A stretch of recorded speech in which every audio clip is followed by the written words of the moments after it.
لقمان کی حکمت۔ حضرت لقمان کے بارے میں مشہور ہے کہ ابتدا میں کسی امیر کے غلام تھے اور نہایت بدصورت اور بد شکل تھے۔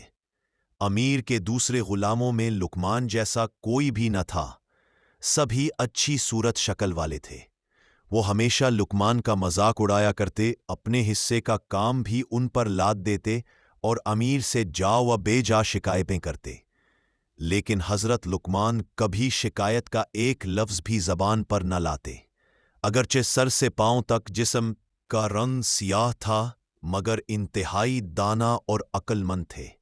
دانائی کی ایسی ایسی باتیں کہا کرتے کہ جو سنتا دانتوں تلے انگلی دبا لیتا۔ اس امیر کے پھلوں کے کئی باغ تھے، درختوں پر پھل پک جاتے تو نعمان بھی دوسرے غلاموں کے ساتھ پھل توڑنے جایا کرتے۔ بعض اوقات غلام جتنے بھی جمع کرتے ان میں سے اکثر خود ہڑپ کر جاتے۔ ایک مرتبہ امیر نے پھلوں کا شمار کیا تو قیاس سے بہت کم نکلے۔ غلاموں سے پوچھا کہ پھل اتنے کم کیوں ہیں؟ انہوں نے لقمان کا نام لگایا کہ یہ غلام ہمیشہ چوری مجھے پھل کھا جاتا ہے۔ امیر نے یہ بات سنی تو لقمان کو طلب کر کے خوب ڈانٹا اور بے حد سختی کی۔ آخر لقمان نے کہا، اے آقا، یہ جھوٹ بولتے ہیں، میں نے آج تک امانت میں خیانت نہیں کی، خدا کے ہاں بے ایمان شخص کی بخشش ہی نہیں۔ اب مناسب یہ ہے کہ تو ہم سب کا امتحان ہے۔ اس کا طریقہ یہ ہے کہ سب غلاموں کو گرم پانی پلا اور خود گھوڑے پر سوار ہو کر جنگل کی طرف چل۔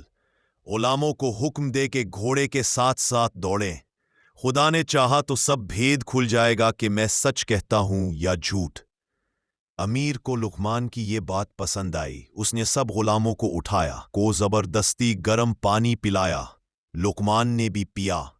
پھر امیر نے اپنا گھوڑا جنگلوں اور سبزہ زاروں میں خوب دوڑایا۔ اس دوڑ دھوپ کا نتیجہ یہ نکلا کہ غلام تھک ہار کر لمبے لمبے لیٹ گئے۔ ان کا جی متلایا اور سب نے قے کر کر کے جو کھایا پیا تھا سب باہر اگل دیا۔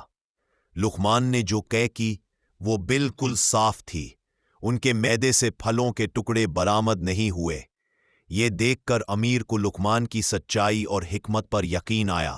اس نے غلاموں کو سرزنش کی اور لقمان کو ان کا سردار بنا دیا۔ سچ ہے، جب ایک شخص لقمان کی حکمت یہ حیرت انگیز کرشمہ دکھا سکتی ہے تو وہ فاعل حقیقی، جس کا ہر فعل حکمت ہے، کھرے اور کھوٹے کو الگ الگ کرنے میں کب کسی کا محتاج ہو سکتا ہے۔